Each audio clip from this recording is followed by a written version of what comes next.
We both knew we were at the end. I didn't. Hi, I'm Rodney Donahue, and I'm here with Jacob Cates. Hey. Just your reputation preceded you so far into the room that I started early.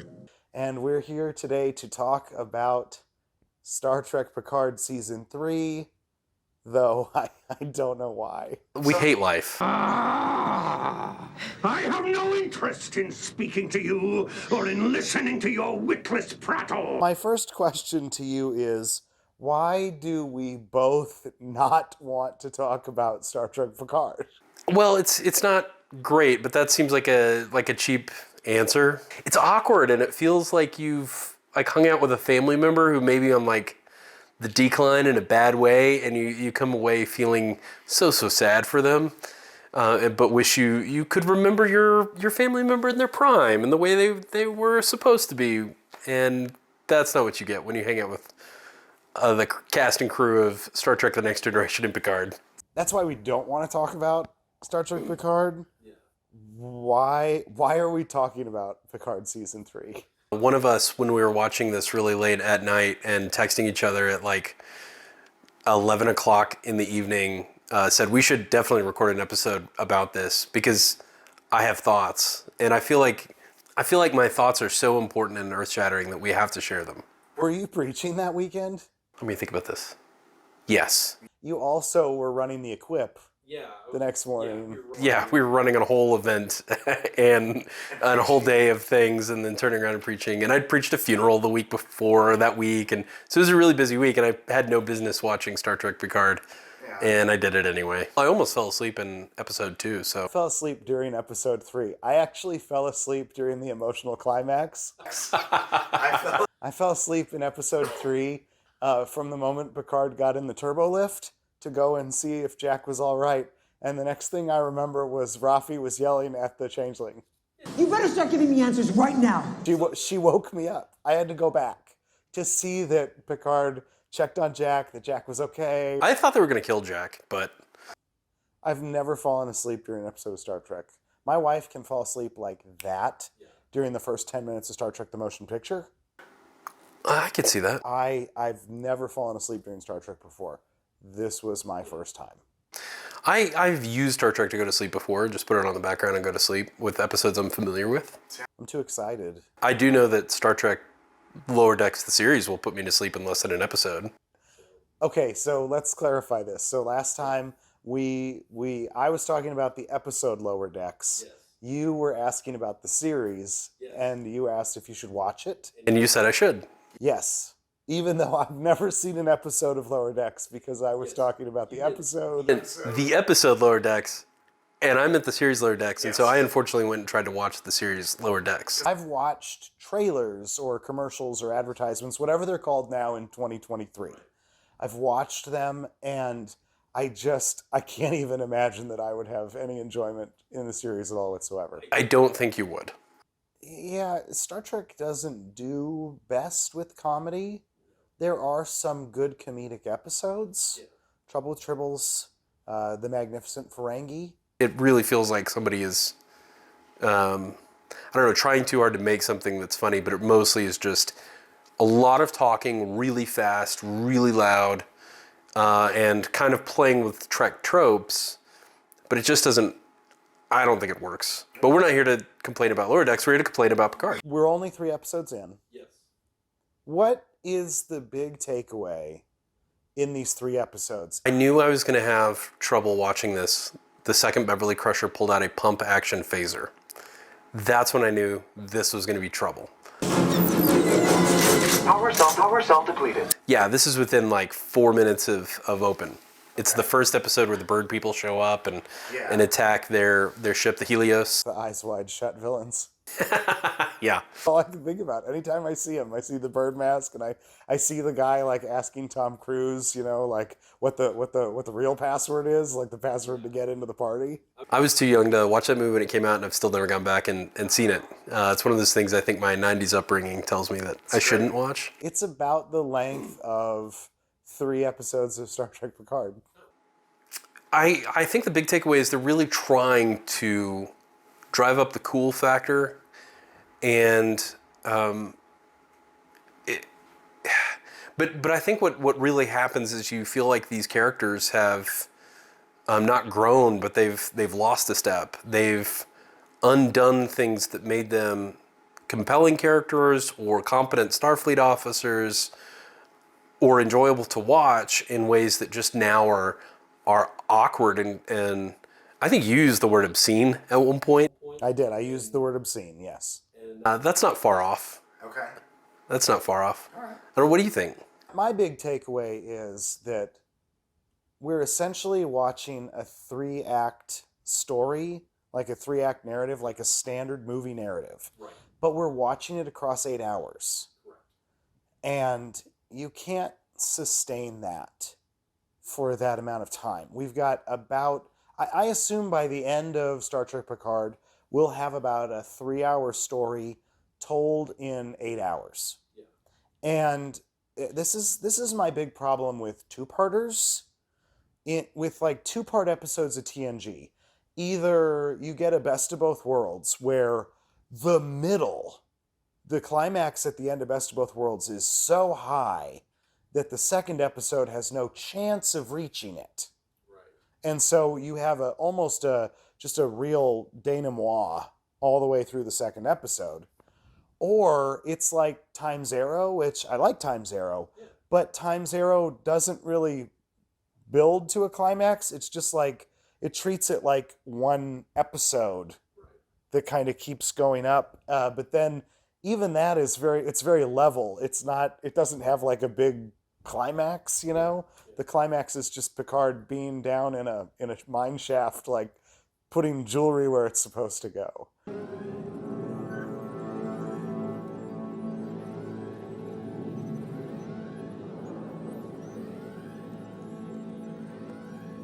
Even if you're not going to do individual episodes, even if you're going to have like a season-long arc, you really need each episode to have its own climax. Right. Because you can't have like one climax. I feel like so far we've had kind of one real climax, which is that the bad guys are the Changelings. Yes. That's like that's the first real moment of we finally learned something. I think that's right. I mean, we've learned Jack Crusher, sorry.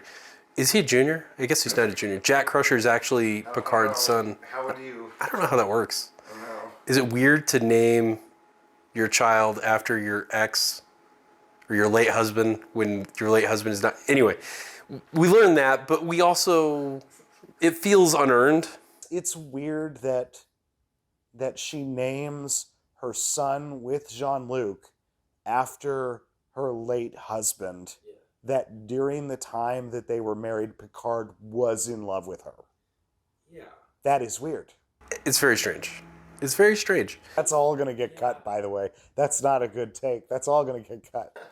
But you're right, though. Like, yes, we learn about that. Yes, that's supposed to be like a... I think we've talked about this, and maybe the Red Letter Media guys talked about this too, but it feels like supposed to be like the Wrath of Khan reveal. And I feel like in a lot of ways this is a rehash of Wrath of Khan, to the point that I thought they were going to kill Jack Crusher just so we could get Picard yelling Amanda Plummer's name, who's Vadak. But I watched Star Trek II recently. Yeah. And it had nothing to do with this. I just watched it. And the thing that I found rewatching Star Trek II was how brilliant its themes play out, especially the radiation sequence, because Spock reveals to Kirk as he's dying that he never took the Kobayashi Maru. He says, "I never took it. What do you think of my solution?" He's still asking Kirk to evaluate the Kobayashi Maru, exactly what happens at the beginning. But at the end, the stakes are so much higher. And it's painted in every character. You get Kirk, who loses his best friend, but he gains a son. Yeah.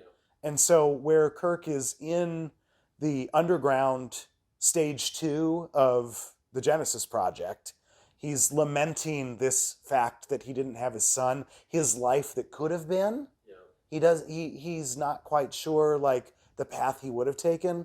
now at the end, because Spock has died, that void is going to be filled and he's going to get that opportunity. But when the Dominion War ended, there was a schism. Star Trek Picard doesn't have any subtext. It's all on the surface. Everything is explicit. Nothing is implicit. There are no themes. They don't trust the viewer. They like the viewers. They're trying to do a next generation thing. Right. I don't know what that thing is that they're trying to do other than Easter eggs. Yeah. But whatever it is, I don't think that they have the capacity to create themes or subtext or allow those things to take shape. No, not really, and maybe not. Maybe it's the format. Maybe it is the 8 or 10 episode format. There's that conversation, the flashback conversation with Picard and Riker in the bar, where they're talking about having a son and the joy of having a son, and we know Riker from season 1 loses that son. He dies, but now Picard has gained a son, and so I think there's some tension there, where this role has been inverted. Like tension between Riker and Picard? Well, I think it plays out in tension with Riker and Picard, but there's this inversion of their life story to some extent, where Riker gained and lost a son. Now Picard has gained a son, and is trying really hard not to lose that son, but making boneheaded decisions in the process, or potentially making boneheaded decisions in the process. And now I don't know how much of this is intentional, and maybe I'm giving the writers too much credit here, but I think that's what they're trying to do. But it doesn't have time to breathe. It has to be explicitly stated. It's very much on the page, so to speak. Is that why Riker's so mad at Picard? I think that if you ask the writers, they would go, yeah, of course, that's what we meant all along. Obviously. What they're both doing is making very personal decisions rather than professional decisions. And Picard's making personal decisions to keep his newfound son alive. Riker's making personal decisions to stay alive because he still has a daughter and a wife back home, and feels obligation to the crew that he has accidentally inherited. Because Shaw, is it Shaw? Is that the guy's name, the captain? Made him take over the Titan. Is that it? Shaw? Liam Shaw? That might be right. Okay. I thought it was like Stashwick. Is it weirder? Am I making it too weird? I'll go with Shaw. We'll run with Shaw. You're making it weird. I think it's something like Shaw. I'm pretty sure it's Shaw. I was thinking about my favorite episodes of TNG, and they don't really have any villains. Your favorite ones don't? My favorite ones don't. Ethics. Yeah. You've got the doctor who ends up saving Worf's life accidentally. She's going to get praised for this, even though Crusher thinks she's unethical. Right. But there isn't a bad guy. In a matter of perspective, Riker thinks that he's completely innocent in his flirtations with this guy's wife. She basically accuses him of sexual assault. She Me Too's him, yeah. And then the charges get dropped because he didn't murder the guy. But there isn't a bad guy. The bad guy's dead before the episode even starts. That's true, yeah. There isn't a villain, right? There isn't someone to be diametrically opposed to our characters. And what I was going to say about this series is, I like Shaw. He's the only character I like, and I totally understand him because he's so Starfleet. He's all about duty. He has a little bit of a problem with people who used to be Borg. He has a little bit of a problem with that, but I can forgive him for it a little bit because his first officer actually does turn on him. Yeah. And Picard actually does put his entire ship and crew in jeopardy for his friend who tells him not to trust Starfleet. I think he's the most sympathetic character in this in a way. For that reason. This has been imposed upon him in ways that are completely ridiculous. That's why Shaw feels very Starfleet. Yeah. Whereas none of our characters are Starfleet anymore. Beheadings are on Wednesdays. And what's weird about it is that Shaw is all about duty, and everybody else is all about loyalty. I understand this instinct to be fearful of loss. Fearful of loss. In this, Picard and Riker are all about loyalty. They're impulsive and they're doing what's right for their friends, not with any consideration for what's right for everybody else that they're dragging along with them. It's kind of like the anti-Spock too, to some extent. They are saying the needs of the one outweigh the needs of the many. Do you want to hear something terrible? Go for it. In All Good Things, the very end, the last scene, is the poker scene, where Picard joins the poker game. Do you remember who talks about people being distant with each other? No, I can't recall. It's Beverly. Okay. Beverly says, like, I wonder why, they're like, well, I wonder why Picard told us this. Well, maybe so we don't keep our distance from each other. She keeps her distance from everybody.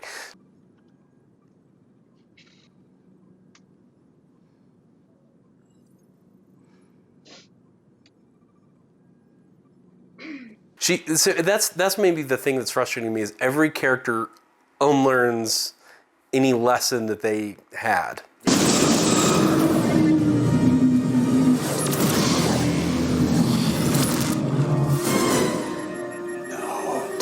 Like in some ways, the warp tunnel, trick thing. Whatever. This new weapon. That actually feels kind of classic Trekkie. Yes. Like, you could totally see a TNG episode where the enemy has this and everybody's a little bit befuddled and they've got to work through this problem and they find out early on, oh shoot, if we use our photon torpedoes, they're just going to shoot them back at us. But you're not going to, like, see somebody accuse the other person of, you're getting us all killed. You've just killed us all. It's from Mortal Kombat. Finish him. Ha! Is that your best? That was where my head was, and I was like, "Oh, this seems." Because the first one, where it goes through the earth and then drops to the top, I was like, "That's definitely a Mortal Kombat fatality somewhere." You know what else it's from? What? Doctor Strange. That would be a fun, like, problem to have to solve. Like, how do we defeat an enemy like this? But the way it's set up and the way it goes about is taking too long. I mean, it doesn't matter. Like, I think about season 3. I think about episode 3, where. So I was trying to think about what happened in episode 3, and you've got Worf and Rafi decide to go after this drug dealer. Titus Rika. I remember that name. He looks like the lead singer from Green Day. He does. I remember thinking at the time, that's not a very human-sounding name. No human would be named Titus Rika. and so we get them, and they strap a changeling to the chair. Yeah. Does he? Why didn't he just melt out? I have a question. Did he knock the changeling out?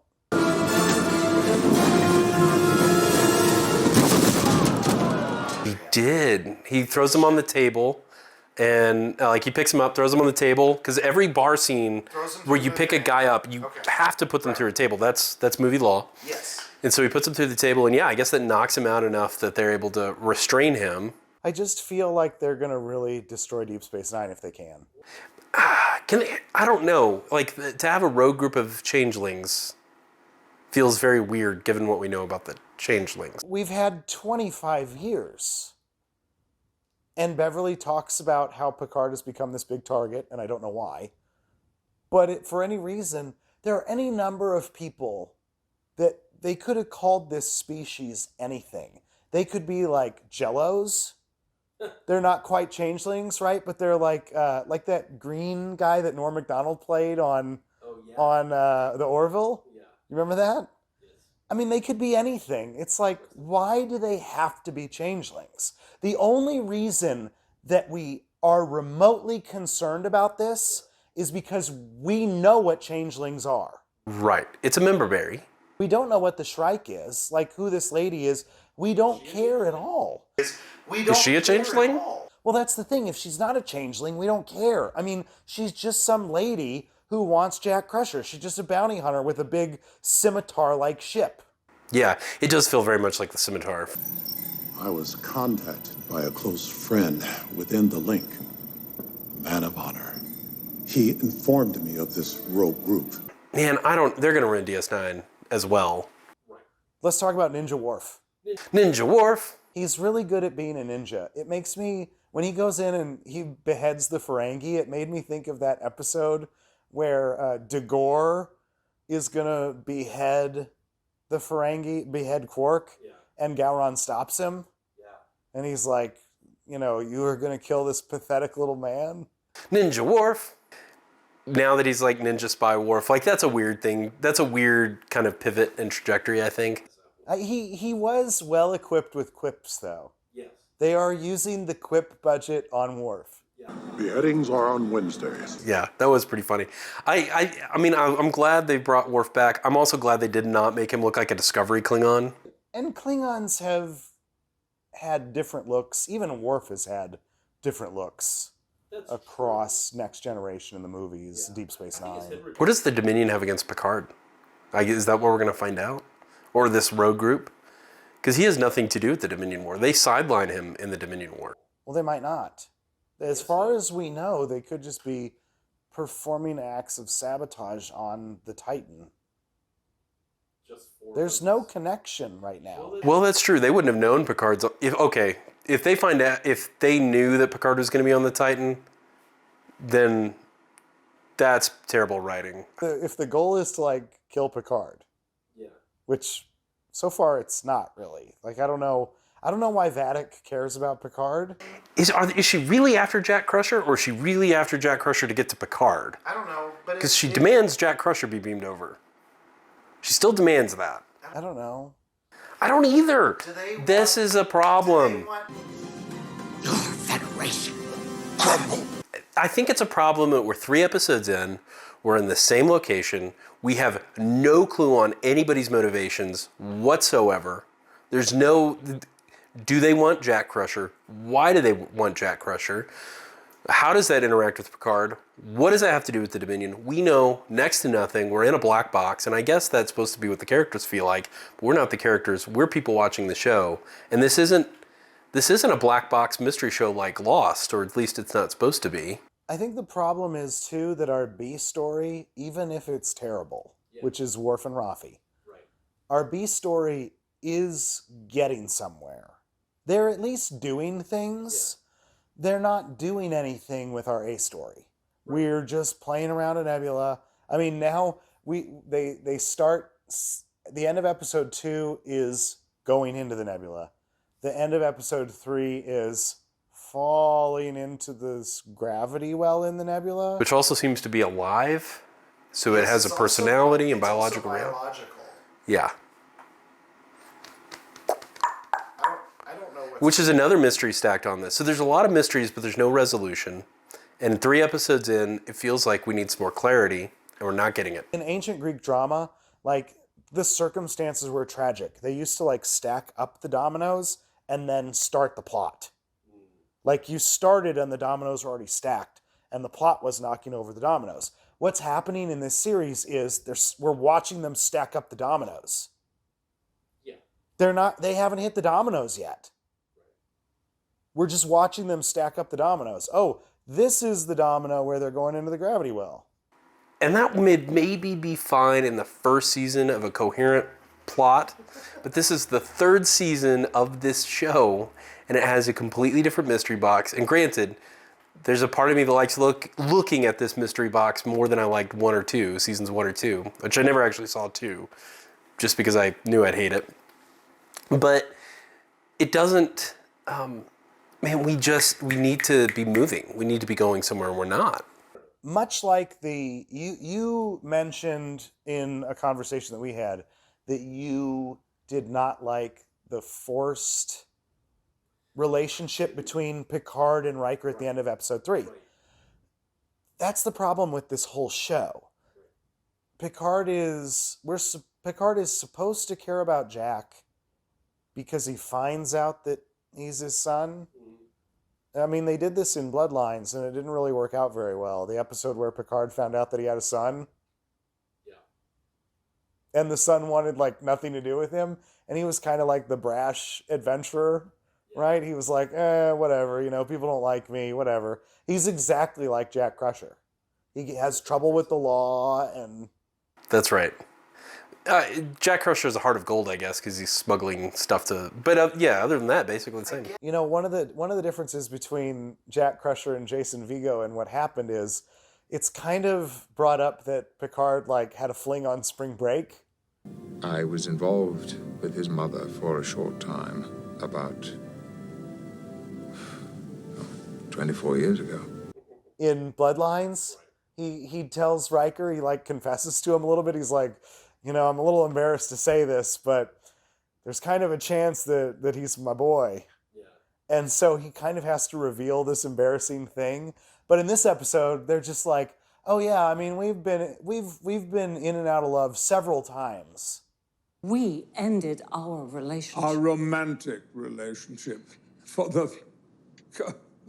the fifth time.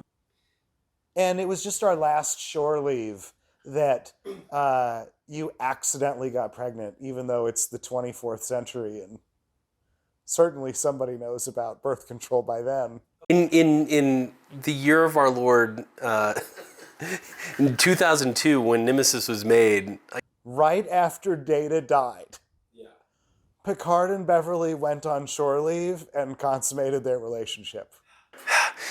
But again, that undoes something important about Picard, which is that he maintained a professional relationship with his coworkers no matter what.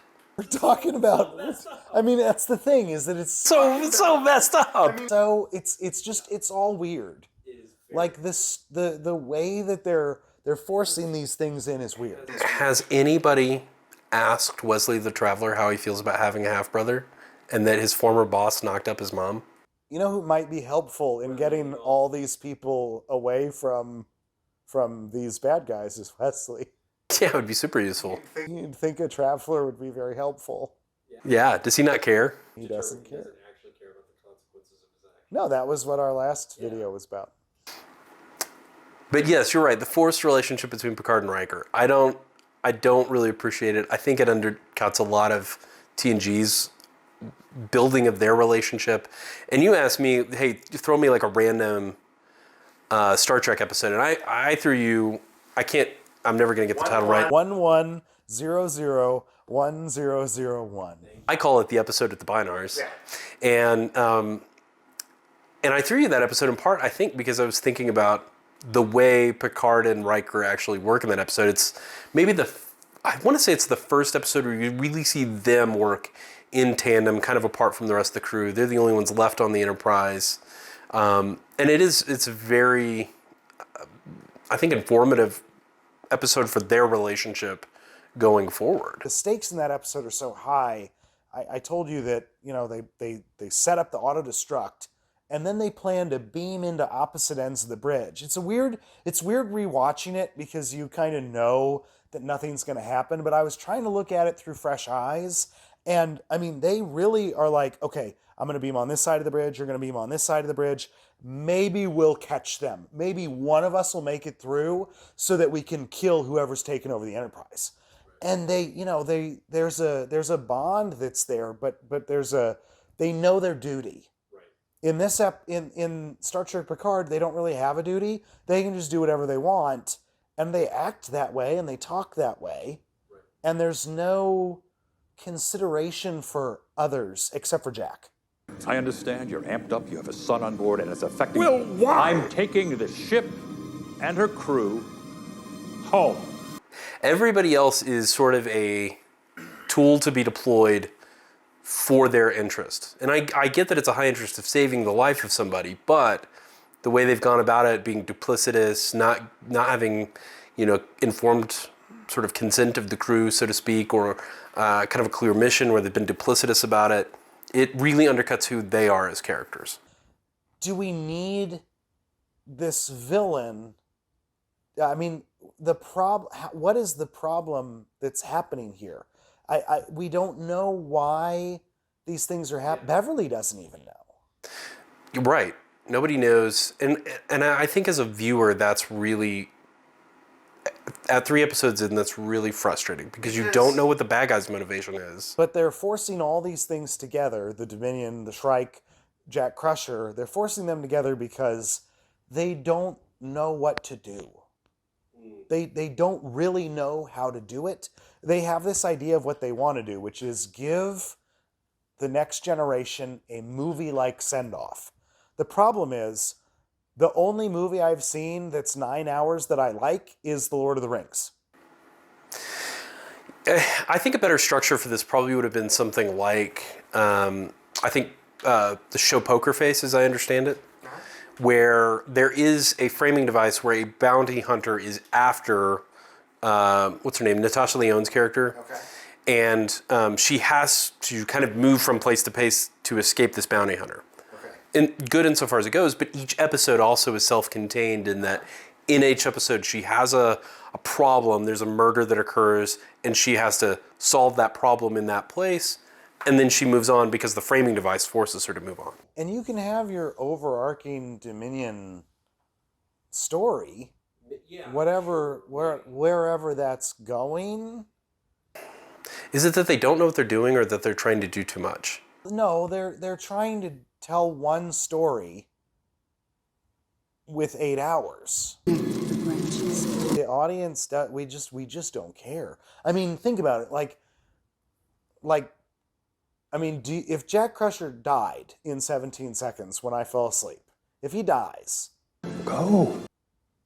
do you care? No, because I was watching that thinking, oh, they're going to kill him, and that will be Picard's motivation for revenge. Or a subversion of the Wrath of Khan story that they're playing off of. Right, which I think is probably what it was, actually. But I think one of my problems with these is that so many of these episodes feel like they are an attempt at member berries.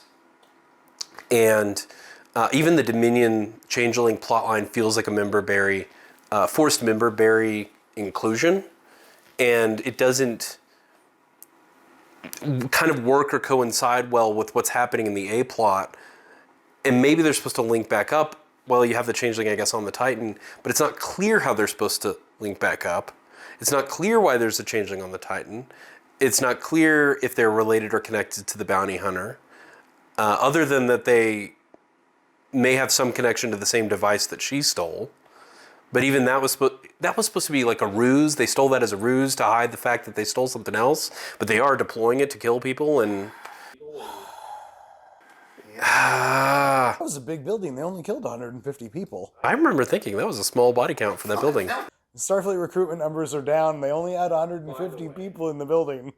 Starfleet recruiting offices look amazing. They get their own statues of dead, heroes. Why on earth does anyone care about Rachel Garrett?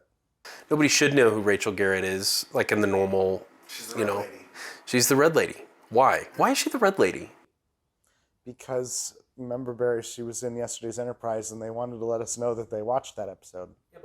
Doesn't she actually? She dies before they go back through the portal, right? She's not even on the ship. That's right. She died in the 24th century. That's right. Would they even have left her body on the Enterprise C?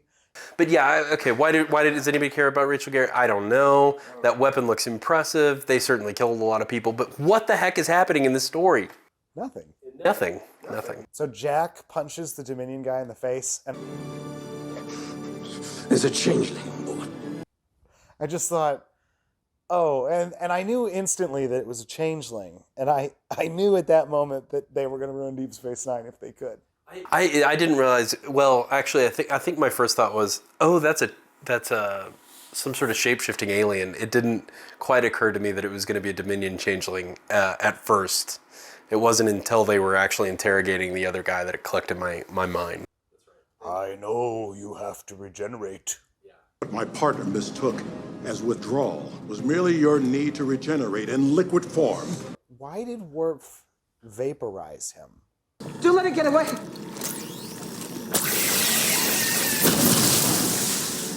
I feel like, when Odo reverted to his gelatinous state, he would get in his bucket, or he would do things, in a gelatinous state. But he wasn't a threat. At the moment that Worf recognizes that this is a changeling, there needs to be a force field put into play. Yeah. And that's it. you don't vaporize the guy. It's a good thing that he gave them no information so that he and Rafi could go to the next thing that they apparently already knew about without the Changelings' help. To get to Daystrom Station. It may be our only hope for answers. What's the next thing they're doing? We know exactly where we're going to go because it's what the script says. It was never about the portal weapon. You just wanted to keep Starfleet spinning. It was misdirection from the very beginning. To distract us from Something else being stolen from Daystrom. Yes. That's typical Dominion strategy. They offer to give up something valuable in order to hide the fact that they want something even more valuable in the long term. See, that's how they think. Big picture. What do you think they're going to do with this show? How do you think that this is going to end? Because we haven't even seen Lore. We haven't seen Geordi. We also haven't seen the bad guy, the holodeck bad guy, Moriarty. Oh my gosh. So there's part of me that thinks what they would want to do is like a rogues gallery of kind of TNG villains or something like that show up. You get Moriarty, you get Lore, you get, Q has already shown up, but, and I don't know if he's really a villain. I don't know if Q is really a villain as much as he's like a force of nature. But maybe get some other unresolved TNG villains, and they have to kind of confront each of them in turn. Why is Lore going to be in Star Trek Picard? That's what I don't understand, and I don't know how we're going to get there. Lore is only there so that at the very end they can put Data's memories in him, and we get Data back, and that will be the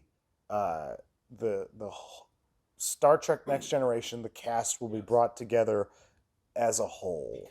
How many Soongs is he up to now? Is he at 3, 4? You got Arik, you got Noonien, you've got the Soong, like Larry Soong or whatever he was in season 1, and then he was like Jeff Soong in 2024. So he's at 4. Okay. So 4 Soongs. I don't know why Lore's going to show up, because that was the arc of season 1, was Data is finally going to die. He's going to do the most human thing that he can do, which is actually die. But I don't know why forcing Data's positronic, memory into Lore makes any more sense than using B4, and they apparently didn't do that. But for what? They're only doing 1 season, right? This is the last season. So why? I think Lore shows up to be a villain, and that's it. I don't think they're going to put Data back in him. So our villains are going to be the Dominion, Vadic, and Lore. And Moriarty, maybe. And Moriarty. Unless Moriarty's not really a villain. They're going to use him because he's so smart. Lore's going to be the villain, and Moriarty is going to have to fight him because he's the only person that was created capable of defeating Data. Ooh. That would be kind of interesting, which means it won't happen. Oh no, that's exactly what's going to happen because it's the only card in the deck. You're right. I'm just filling in gaps here that have been left so glaringly open. I'm so numb to the things that I'm watching. I have no words. I mean, the first episode, there was so little. I was going to make a video for it, but then I thought there was nothing to talk about. There wasn't in the first episode. And then at the end of the second episode, I thought, well, there's something to talk about, but it's weird. It's like the only thing to talk about is when Crusher and Picard got together and how that worked out. Yep. And now, I mean, there's more to talk about, but there's no reason to talk about it. There's no reason to care about any of this stuff. Despair. Then why are we doing this? This is probably the only question that needs to be asked. What is the theme of Star Trek Picard Season 3? I couldn't tell you. And I don't know if we're going to know till the end, and even then, I'm not sure we're going to be able to go back and tell you. What was the theme of Picard Season 1? The theme is going to be exactly, it's always the same. It's choosing to do good. That's what the theme is. Don't let it get away! Soji has the ability to destroy all of humanity and chooses not to. Okay. Star Trek Picard Season 2, Agnes becomes the Borg Queen. She has the choice to either, really start the Borg off on the right foot in 2024, or become a good, kinder, gentler Borg, which she does. I'm so glad I didn't see Picard season 2 because it sounds so dumb. Well, there was a really interesting moment. Picard season 2 was terrible except for about 10 minutes. And it was at the end of episode 9. And it was when Jurati has Rafi and Seven in her crosshairs. And Seven's dying. And Seven was all human. But because she was dying, she assimilated her, like gave her like Borg implants that saved her life. So she couldn't get away from being Seven. That moment was kind of interesting. And Agnes was like, as Agnes Borg Queen, she was like, well, I'm going to go back to my ship and we're going to go, we're going to go do good now. And then she left. Then she didn't show up until the end of the 10th episode. There was like this one interesting moment across 10 episodes. And so I think maybe there's a chance that in Star Trek Picard season 3, episode 9, there will be a really interesting 5 to 10 minutes. And that's it. And then they'll throw it away. Whatever interesting thing occurs, they will get rid of as quickly as possible because they don't know what's good. Yeah. But Did Picard kill anybody's son that we know about? You know what I thought would be really interesting is if it was Bach. Remind me. We already had our Ferengi come back, but Bach was the Ferengi who wanted to kill Picard's son because Picard killed his son. That's right. So did Picard kill someone's son? Yes, in one of your guilty pleasures, the Battle of Maxia. Yeah. What's it called? Yeah. The Picard maneuver episode, The Battle. Right. Picard killed Bach's son. Right. And Bach was seeking revenge. He sought revenge in The Battle, and he sought revenge in Bloodlines. In Bloodlines, he sought revenge with Picard's son. So I actually thought, the only reason Bach isn't the bad guy pulling the strings is because we already had our Ferengi appearance. Yeah. That's a waste of a Ferengi appearance. I don't know what they're going to do. I have no idea where they're going to go with this, because they're not really going anywhere. So I don't know how they're going to wrap any of this up. It's much like this conversation. It's not really going to. I don't know how we're going to end. I don't either. I should just...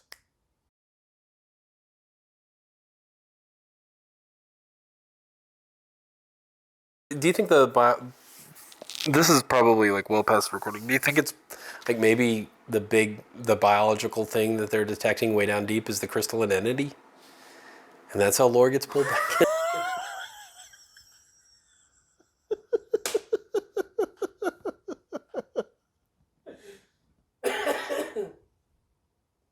That was the best thing anyone's ever said to me.